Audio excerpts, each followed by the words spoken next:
Imagine a world where the deadliest weapon isn't a bomb or a tank, but silence. We look back at World War II as the ultimate clash of good versus evil, war where heroes rose, tyrants fell, and freedom triumphed. But what if the victory we celebrate hides a deeper flaw? What if the system we trusted to protect us, the very fabric of society, crumbled not from outside force, but from within because ordinary people chose to look away? In the early 1930s, Germany was a nation on its knees. The Great Depression had ravaged economies worldwide. But here, unemployment soared to 6 million. People hungered for stability, for a leader who promised to restore pride and power. Enter Adolf Hitler and the Nazi Party. They weren't seen as monsters at first. To many, they were saviors. They rebuilt roads, factories hummed back to life, and the streets felt safer. Even the churches, pillars of moral authority, extended a hand. Pastors preached unity under the new regime. It was a system trusted by millions, flawed, perhaps, in its extremes. But who would question progress when bellies were full and jobs returned? Among those who welcomed this change was a man named Martin Niemöller, a decorated U-boat commander from WWII. He'd sunk Allied ships and earned the Iron Cross. A fervent nationalist, he despised the Weimar Republic's weakness and the communists who stirred unrest. When Hitler rose to power in 1933, Niemöller voted for the Nazis. He saw in them a bulwark against chaos, a force to reclaim Germany's glory. Anti-Semitism simmered in his views, as it did in many corners of society. The Nazis' early rhetoric blaming Jews for economic woes didn't alarm him. Why would it? He wasn't Jewish. But cracks began to appear, subtle at first. In February 1933, the Reichstag fire blazed through Berlin's parliament building. The Nazis blamed communists, using it as pretext to suspend civil liberties. Overnight, thousands of political opponents, socialists, communists, were rounded up. Emergency decrees allowed arrests without trial. Newspapers whispered of secret prisons, but the public shrugged.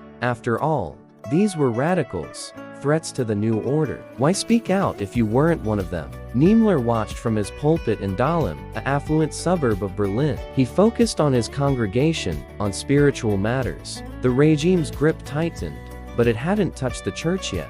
Trade unionists were next. In May 1933, the Nazis dissolved independent labor unions, folding them into a state-controlled front. Workers who resisted vanished into custody. Strikes became treason. Again, the silence held. These were agitators, the Nazis said, disrupting the economy. If you had a steady job, why risk it? As the months turned to years, the net widened. In 1935, the Nuremberg Law stripped Jews of citizenship, banning marriages between Jews and Aryans. Jewish businesses were boycotted. Signs reading "Jews not welcome" appeared on shop windows. Kristallnacht in 1938 shattered the illusion. Synagogues burned, homes looted, thousands arrested. Yet, the churches issued no unified condemnation. Some pastors even echoed the regime's line, portraying Jews as outsiders. Niemöller began to stir. The Nazis had started meddling in church affairs, promoting German Christians who twisted scripture to fit Aryan ideals. They rejected the Old Testament, called Jesus a non-Jew.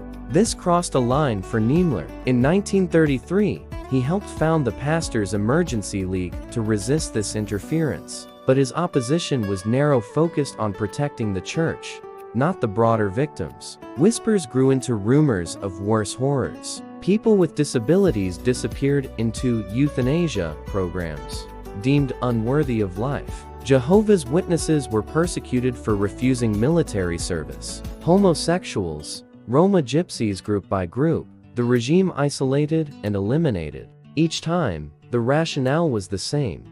These were threats to the purity of the nation. And each time, the majority stayed quiet. Why intervene when it didn't affect you directly? The economy boomed. The Olympics in 1936 showcased a polished Germany to the world. Hitler annexed Austria in 1938, then Czechoslovakia. Appeasement from abroad mirrored the silence at home. Niemöller preached against the regime's church policies, his sermons drawing crowds and Gestapo attention. His phone was tapped, his movements watched. In January 1934, a meeting with Hitler revealed the surveillance. The Führer dismissed his concerns, and Niemöller left disillusioned. The system he'd trusted was devouring its own. Still, he didn't connect the dots fully, not yet. He spoke for pastors, but not for the socialists already gone.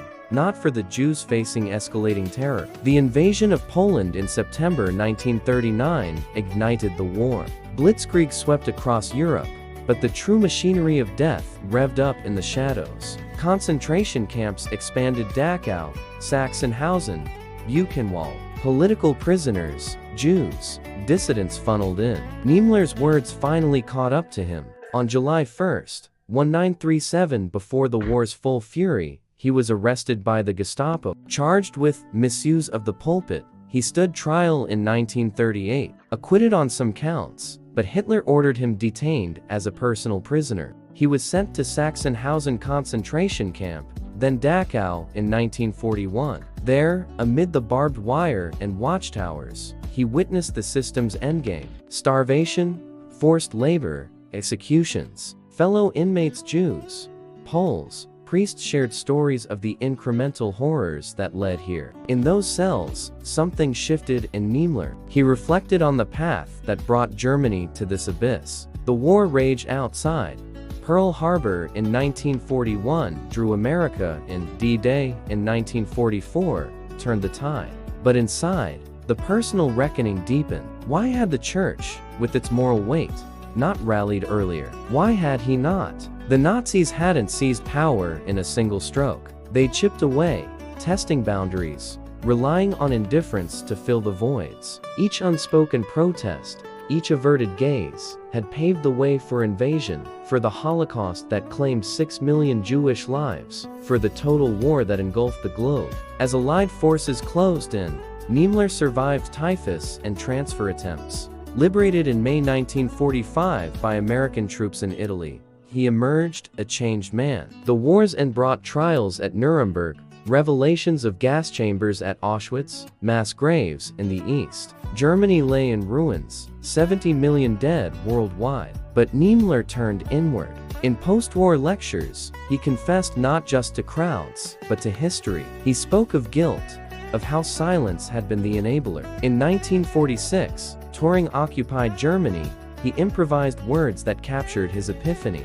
He listed the victims: socialists, trade unionists, Jews. For each, he admitted, he did not speak out, because he was not one of them. The war's grand strategies: tanks rolling into France, bombs over London, the atomic blasts on Japan dominate our memories. But beneath it all lurked this quiet complicity. The Nazis counted on it. They targeted the vulnerable first, the outspoken, the different. And as each group fell, the circle of safety shrank. By the time the war machines roared, it was too late for many.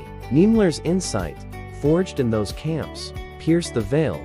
The flaw wasn't just in the leaders, but in the lead. The trusted system failed because people like him, decent, patriotic, chose comfort over courage. Decades later, his words echo in museums, in speeches, a stark reminder. But in the rush to remember battles and heroes, this lesson fades. It's uncomfortable, probing our own lives. What injustices do we ignore today, thinking they don't touch us? The realization hits like a shadow lengthening at dusk. When they come for your neighbor, it's already coming for you. In the end, silence doesn't protect, it condemns us all.